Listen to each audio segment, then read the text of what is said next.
Þetta er verkefni 12 á blaðsíðu C15, 12 eyðimörk.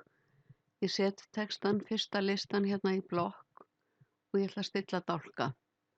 Fer ég hér í paragraf og tabs og fyrsti dálkurinn, hann á að vera stilltur á 7 og center og svo er hægri stilltur dálkur á 13.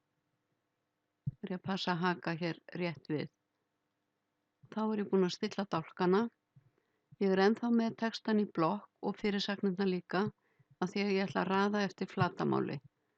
Þá fer ég hérna í A til Z og ef það kemur upp hérna paragrafs þá vel ég flatarmál og ég ætla að hafa þetta þannig að það raðist í lækkandi röð.